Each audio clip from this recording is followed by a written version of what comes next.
जय गुरुदेव।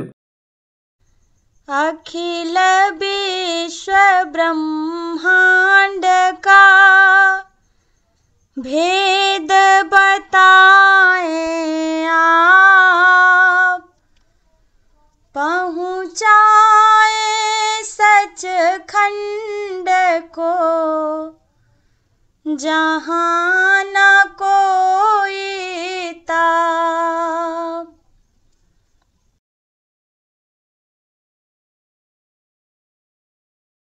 गुरु का नाम सदा हितकारी रे, कोई सुमिरे देखे नर नारी रे। गुरु का नाम सदा हितकारी रे, कोई सुमिर देखे नर नारी रे। बिन जीभ्या बिन ताल वे, अंतर सूरत लगाए। बिन जीभा बिन ताल वे, अंतर सूरत लगाए। ऐसा सुमिरन जो करे, भव सागर तर जाए। ऐसा सुमिरन जो करे, भव सागर तर जाए। ऐसा कहते वेद पुकारी रे, कोई सुमिरे देखे नर नारी रे। ऐसा कहते वेद पुकारी रे, कोई सुमिरे देखे नर नारी रे। नाम सुमीरा प्रहलाद भगत ने, लिया अग्नि को जीत।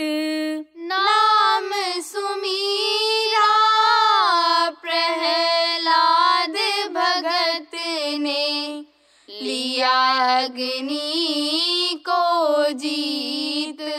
विष का प्याला मीरा पी गई, ऐसा नाम पुनीत।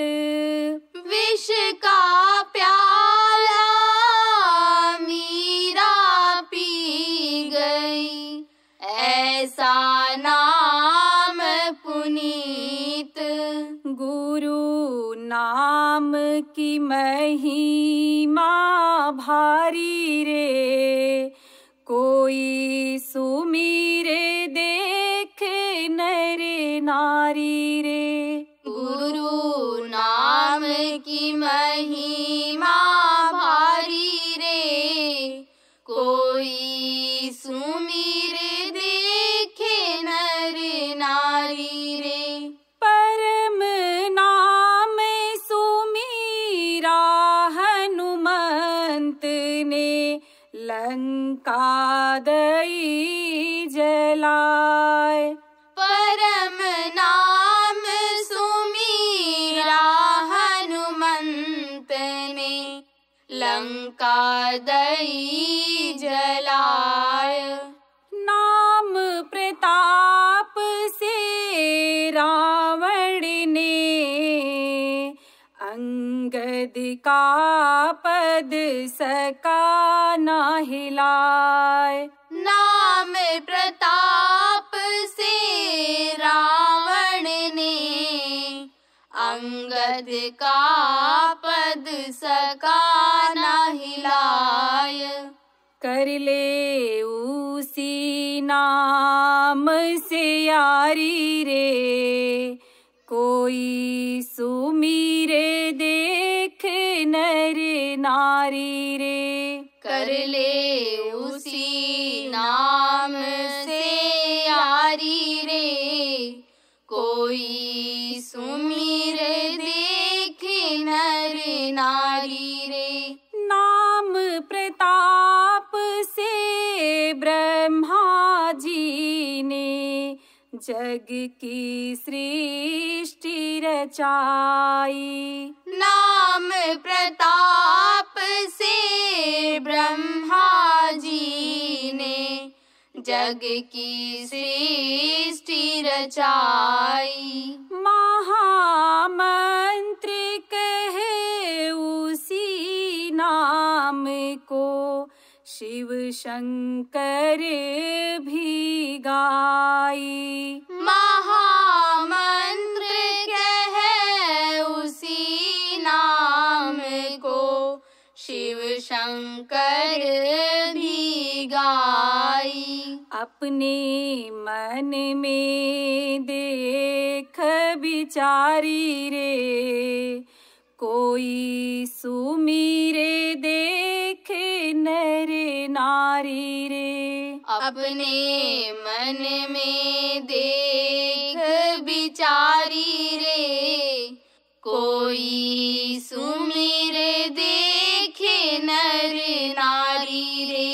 गुरु का नाम सदा सुखकारी रे, कोई सुमिरे देखे नर नारी रे। गुरु का नाम सदा सुखकारी रे, कोई सुमिरे देखे नर नारी रे। जय गुरुदेव। जय गुरुदेव।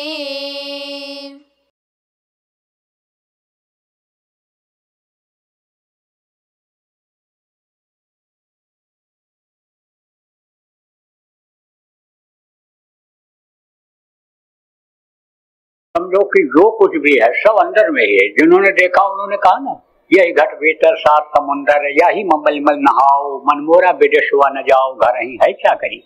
यही घट भीतर कल्प वृक्ष है, यही के नीचे छहाओ, मनमोरा विदेशवा न जाओ, घर ही है क्या करी। घर ही का मतलब क्या है? घर, ये घर में घर दिखलाए दे, कहा ना। तो सदगुरु परम सुजान उन्होंने कहा घर में ही, इस घर में यानी घट में ही घर दिखला दे। कौन सा घर? ये मिट्टी और पत्थर का घर? अरे इसी को तो बाप दादा भी कहते कहते चले गए, ये घर मेरा, ये घर मेरा, ये घर मेरा। उनका नहीं हुआ, सोचो आपका कैसे होगा। आपको तो इसी घर से एक दिन लोग बाहर निकाल देंगे। क्यों? क्योंकि घर के बनाने में ऐसा नक्शा तैयार हुआ है कि उसमें दरवाजा है। दरवाजा घर में रखते हो, अब आप ये समझो उसी दरवाजे से आपको घर में बाहर निकाल देंगे। भले कोई ये कहे कि हमारा घर है, हमारा घर है, हम इसमें रहेंगे, अपने रहने के लिए बनवाए हैं, लेकिन रह नहीं सकते हो। तो अपना घर कहाँ है? जहाँ से कभी आना जाना नहीं होता है। सतलोक जिसको कहा गया, सत्पुरुष जहाँ अपने पिता परमेश्वर जिनको कहा गया, प्रभु जिनको कहा जाता है, वो जहाँ निवास करते हैं वहाँ अपना घर है।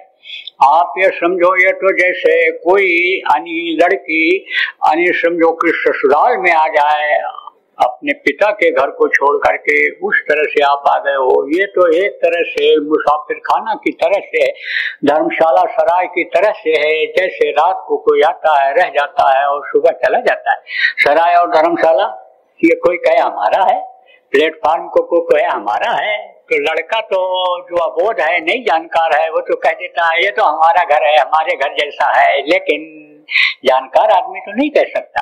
तो जो कुछ भी है सब इसी शरीर के अंदर में है। उधर माल सुनन गजराया, देखो वो ब्रह्मा ने निकाया। गोस्वामी जी महाराज ने कहा कि इसी शरीर के अंदर में यानी उधर जब गए, इधर इस शरीर को छोड़ करके शरीर के अंदर के रास्ते से जब उधर गए, उधर के दर ऊपर की तरफ, तब देखो वो ब्रह्मा ने दिखाया कोटिन चतुरानन गौरीशा, करोड़ों यानी समझो कि शिव, करोड़ों पार्वती, करोड़ों आप ये समझो कि ये ब्रह्मा विष्णु महेश, ये सब जितने देवता हैं यानी ये सब दिखाई पड़ते हैं। आप कहोगे कि ये इतने कैसे हो गए? उन लोकों में सब एक जैसे ही दिखाई पड़ते हैं, विष्णु की तरह से दिखाई पड़ते हैं, शिव की तरह से ही दिखाई पड़ते हैं, पार्वती की तरह से ही ये देवियां दिखाई पड़ती हैं, माया लोक में सब औरतें दिखाई पड़ती हैं, सतलोक में सब एक जैसे ही दिखाई पड़ते हैं। तो पहचान कैसे होती है? गद्दी पर जब बैठते हैं, इनकी गद्दी है, इनका आसन है, इनका सिंहासन है, जब उस पर बैठते हैं तब पहचान होती है। जैसे कुछ फैक्ट्रियों में आप देखो, मालिक भी वही कपड़ा पहनता है और उसके कर्मचारी भी वही कपड़ा पहनते हैं, उनके बीच में मालिक रह करके काम देखता है, करता है, लेकिन जब जाता है अपने दफ्तर में, कुर्सी पर बैठ जाता है, तब वो उस फैक्ट्री का मालिक हो जाता है।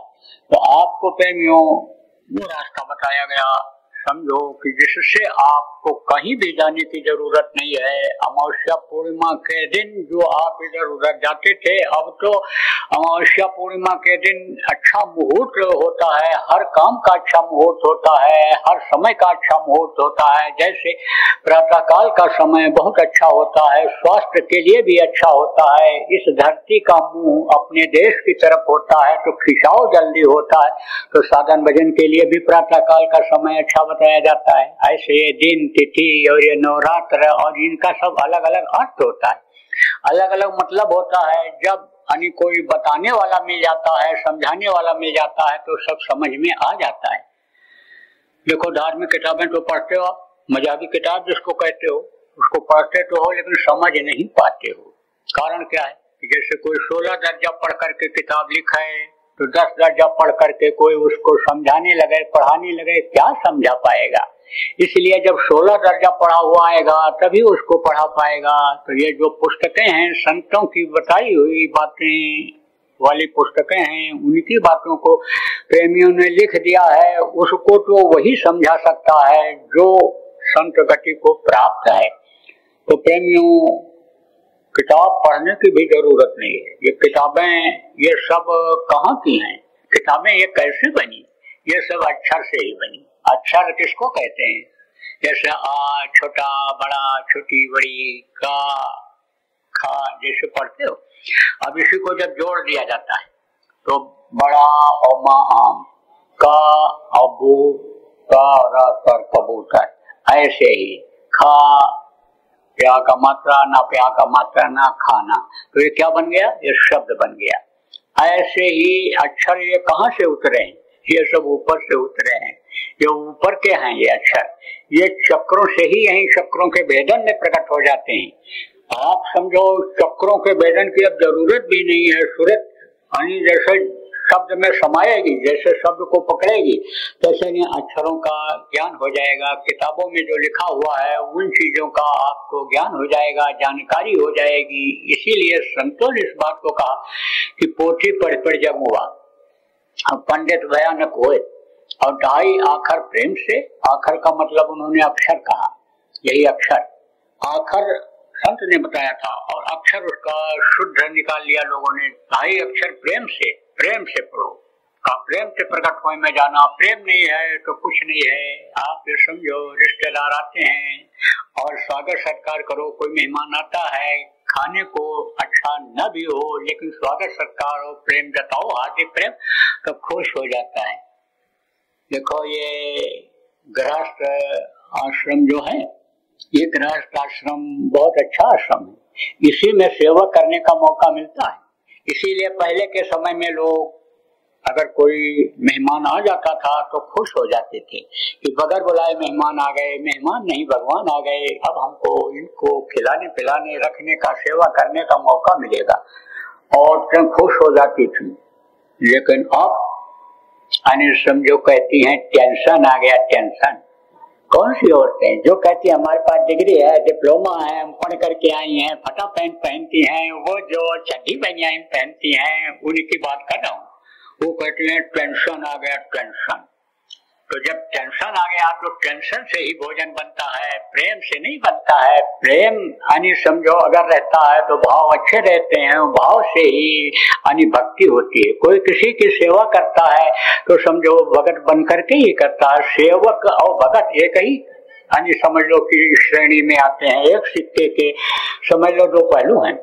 द्रौपदी का देखो भाव ही तो खराब हुआ था, तब घंटा नहीं बजा था। 36 प्रकार का भोजन बना करके रखी और गई और सुपज को बुला के लेकर के आई। सुपज नहीं आ रहे थे, बहुत अन्य लोगों ने प्रयास किया, यहाँ तक कि भीम उनको सोच करके गए कि नहीं आएंगे तो उठा करके ले आएंगे, लेकिन खूंटे पर माला टंगा हुआ था।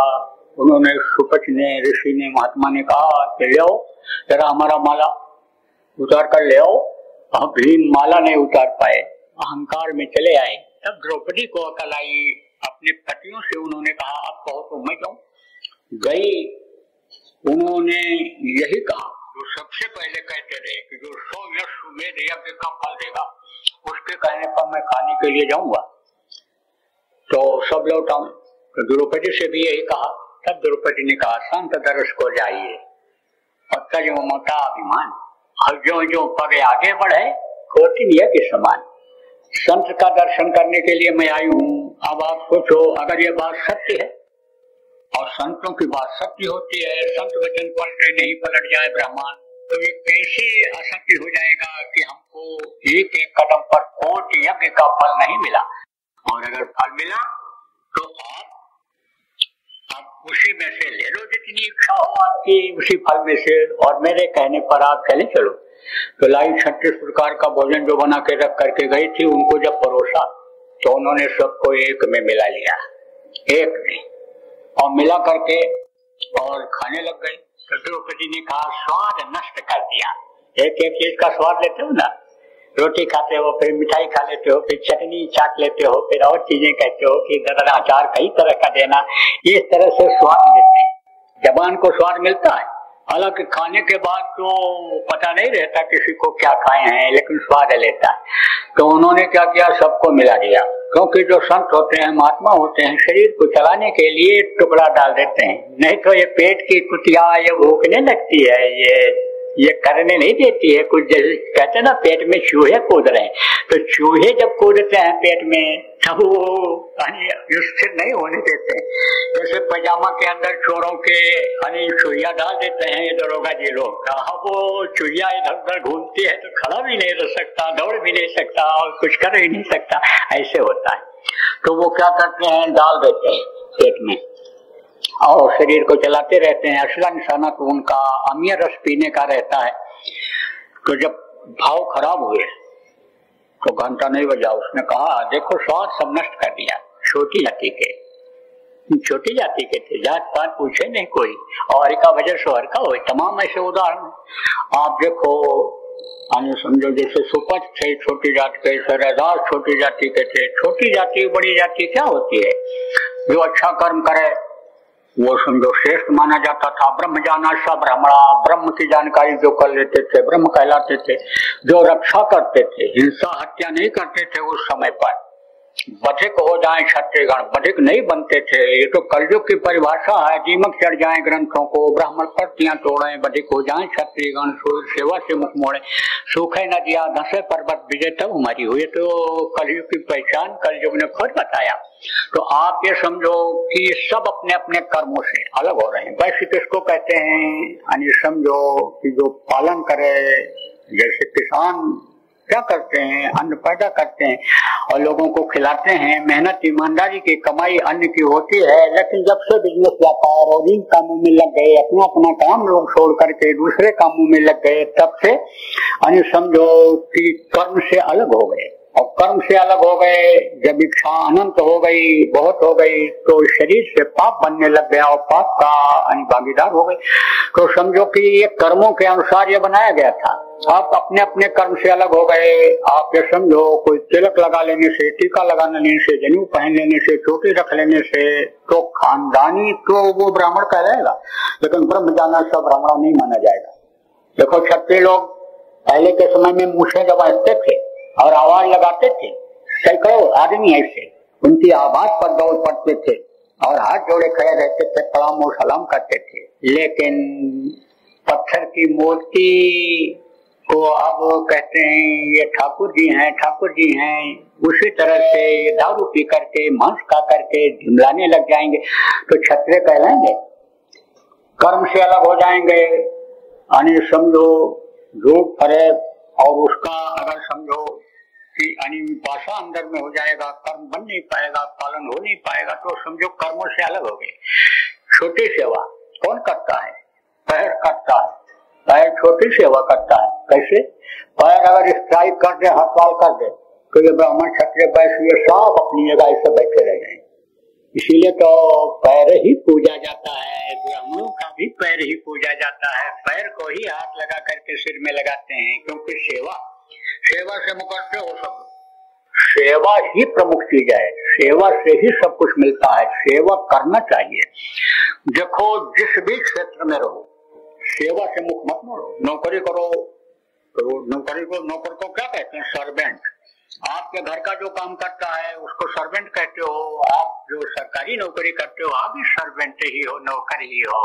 तो वफादारी से करो, समय से जाओ, काम को निपटाओ, काम को मत रोको। आप जो व्यापार करते हो, व्यापार में भी आप मेहनत करो, उतना ही मुनाफा लो जो आपके हक का है। ज्यादा लोगे तो समझो कि वो जो ज्यादा आएगा निकल जाएगा, दवा में लड़के नालायक निकल जाएंगे। रिश्वतखोरी करोगे तो उसमें सब ऐसे का ऐसा चला जाएगा। लक्ष्मी रुकती नहीं, गलत ढंग से लाई हुई लक्ष्मी रुकती नहीं है। इसलिए मेहनत और ईमानदारी की कमाई समझो कि करना चाहिए। सेवा कोई भी करे तो वही सम्मानित हो जाता है। संगत में हो चाहे आप ये समझो कि दिन रात मेहनत करने वाला आदमी किसी भी लाइन में हो, तो समझो कि उसी की मान्यता हो जाती है, उसी को लोग सम्मान देते हैं, उसी की जल्दी तरक्की कर देते हैं, आगे बढ़ा दिया जाता है। तो समझो आप ये वर्ण व्यवस्था उस समय पर जो है वो बनी थी पहले। अब तो वर्ण व्यवस्था सब इधर उधर हो गई और वर्ण व्यवस्था वालों का कोई कदर इज्जत भी नहीं है, कुछ नहीं है, कोई किसी को कुछ समझता ही नहीं है। ऐसा वातावरण बन गया, समझ लो बिल्कुल पाश्चात्य संस्कृति आ गई भारत में। जो भारतीय संस्कृति थी वो सब अब समझ लो कि धीरे धीरे खत्म हो रही। इसीलिए तो इतनी मेहनत करनी पड़ रही है, समझाना पड़ रहा है कि भाई कितना भी दौड़ लो, कितना भी आप ऊपर चढ़ जाओ, लेकिन नीचे उतरना पड़ेगा। आप ये समझो प्रेमियों कि पहाड़ पर कोई चढ़ जाए तो या तो उतरेगा या तो गिरेगा, खत्म हो जाएगा या वहीं खत्म हो जाएगा। समझ लो नीचे तो आना ही पड़ेगा। एक वक्त ऐसा आएगा कि नदियों के किनारे लोगों को भग करके शरण लेना पड़ेगा, चाहे बीमारी के प्रकोप से, चाहे बिजली न मिलने की प्रकोप से, चाहे लड़ाई झगड़ा हमला समझो शहरों में जब होने लग जाए, तब समझो मार काट जब होने लग जाए, जान बचाने के लिए नदियों के किनारे और जंगलों में, जहां आजकल लोग जाना नहीं पसंद करते। बहुत से पढ़े लिखे डॉक्टर नौकरी नहीं करना चाहते हैं, गरीबों की सेवा करने के लिए जाने के लिए वहीं भग करके शरण लेना पड़ेगा। ये आज की तारीख में 20 अक्टूबर 2021 को आप नोट कर लो, ऐसा समय आएगा। भविष्यवाणी नहीं करता हूँ, लेकिन समय के बारे में आगाह बराबर करता रहता हूँ। अगर किसी को नहीं बताओगे कि आगे गड्ढा है तो गड्ढे में गिर जाएगा। तो जो काम मैं कर रहा हूँ, इसी काम को पहले भी जिनको संत कहा गया, महात्मा कहा गया, उन लोगों ने किया है, तो हमको भी करना है, वही बात हमको भी बतानी है। तो भाव द्रौपदी का खराब हो गया। क्या छोटी जाति के हैं, जंगल में रहने वाले हैं, राजसी भोजन का स्वाद क्या जाने, तो घंटा नहीं बजा। तो कृष्ण से कहा कि भाई क्यों नहीं बजा? पांडव ने कहा अब क्यों नहीं बजा? आपने तो कहा था सुपट नहीं खाए हैं भोज में, तो सुपट भी खा लिए, क्यों नहीं बजा? तब उन्होंने कहा इसका जिम्मेदार द्रौपदी है, द्रौपदी से पूछो, द्रौपदी बताएगी। तब द्रौपदी को ज्ञान हुआ। द्रौपदी चरणों पर गिर पड़ी सुपच के और माफी मांगा। माफी का विधान तभी से है, बहुत पहले से है। गुनाहों की, गलतियों की अगर कोई समझो प्रयाश्चित कर ले तो माफी जो होने वाला है वो माफ हो जाता है, ना जानकारी में। और जानकारी में जो गलती करता है उसकी जल्दी माफी नहीं होती है, क्योंकि लड़के को डांट देते हो, नहीं मानता है, तो फिर आपको कान ऐठाना पड़ता है, थप्पड़ लगाना पड़ता है, जिद करता है, जब बात को नहीं मानता है तब घर से निकालना पड़ता है, ऐसे ही सजा मिल जाती है। तो जान करके गलती नहीं करना चाहिए। अनजान में जो गलती हो जाती है माफ हो जाता है। कहा न तन धन धाम बाम सुत जाई, और तजिए न ताई शरण जो आई। शरण में आना किसको कहते हैं? हाथ जोड़ दिया, हाथ खड़ा कर दिया, सिर झुका लिया, मत्था टेक दिया तो समझो शरण में आ गए। सुपच ने जब माफ किया तब घंटा बजा था। आप ये समझो कि यज्ञ पूरा हुआ था। तो भाव प्रेमियों खराब नहीं करना चाहिए। भक्ति में भी आपके भाव खराब हो जाते हैं, गुरु भक्त तो कहलाते हो, लेकिन उसमें भी मनमुखता आ जाती है। मनमुखता क्यों आती है? इसीलिए आती है कि मन के हिसाब से अपने शरीर को चलाते हो। सत्संग सुनने के बाद, समर्थ गुरु के मिल जाने के बाद भी आपके स्वभाव में, आदतों में परिवर्तन नहीं आता है। परिवर्तन लाने की जरूरत है। बार बार सत्संग सुनते रहने की जरूरत है। शब्दों की मार जब पड़ती है तब आदमी को ज्ञान होता है, बदलाव आता है। देखो अंगुलमाल और वाल्मीकि जैसे डाकू शब्द के मार से ही यानी समझो कि सुधर गए थे, उनको ज्ञान हो गया था। तो आपको समझने की जरूरत है कि भाव अच्छे होने चाहिए। सेवा भाव, सेवा भाव लोगों में देखो पहले बहुत हुआ करता था। तो आपको मैं प्रेमियों ये बताना चाहता था कि देखो ये है जो आपको शरीर मिला है, यह सेवा करने के लिए और इसको स्वस्थ रखने के लिए। जैसे खाओगे नहीं ठीक से तो समझो स्वस्थ नहीं रहेगा, तो कुछ अच्छा नहीं लगेगा, कोई काम नहीं कर पाओगे। ज्यादा खा लोगे तो भी कुछ काम नहीं कर पाओगे, रोग हो जाएगा। इसलिए कहा गया है कम खाओ, थोड़ा ही खाओ, हजम हो जाएगा आराम से। जब मन कहे समझो कि कभी मत खा लो, परेशान होती है। दाहिने नाक का श्वास जब चलता है तब समझो कि अब अंदर से मशीन मांग रही। श्वास पर बहुत कुछ समझो निर्भर करता है। श्वास ही तो शरीर को चलाता है। ये प्राण क्या है? यह हवा है, और हवा का लेना देना इन दोनों नाक से होता है।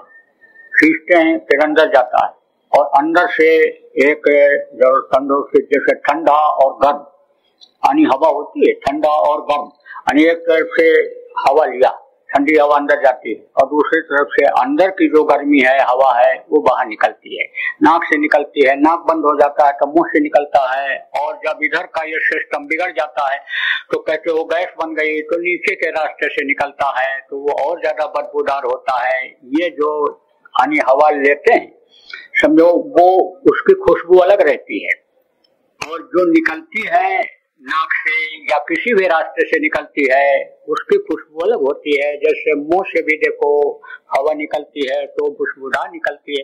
इसलिए लोग खुशबू वाली चीजों को मुंह में रखते हैं कि जिससे हवा जो निकले, किसी के पास बैठा हूँ और मुंह से हवा निकले तो शुद्ध हवा मिले उनको, खुशबूदार हवा मिले उनको। कुछ चीजें तो इसलिए भी खाई जाती हैं खुशबूदार के पेट में चला जाए, हजम हो जाए।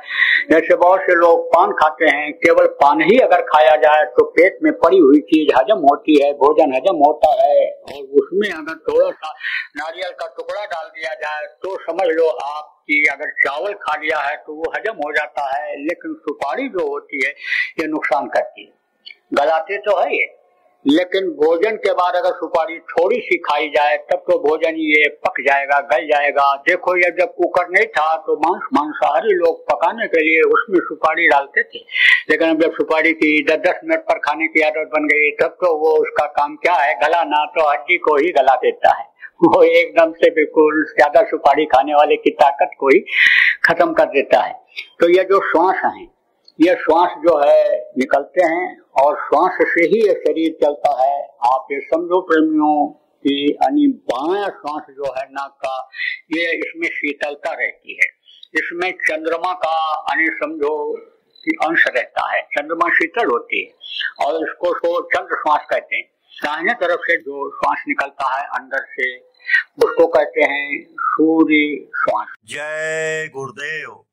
सरकारी व गैर सरकारी अनुदान के लिए बिना सत्संगियों के सहयोग द्वारा जनहित के कार्यों में लगी हुई बाबा जय गुरुदेव धर्म विकास संस्था का मुख्यालय पिंगलेश्वर रेलवे स्टेशन के सामने मक्सी रोड, उज्जैन, मध्य प्रदेश में है।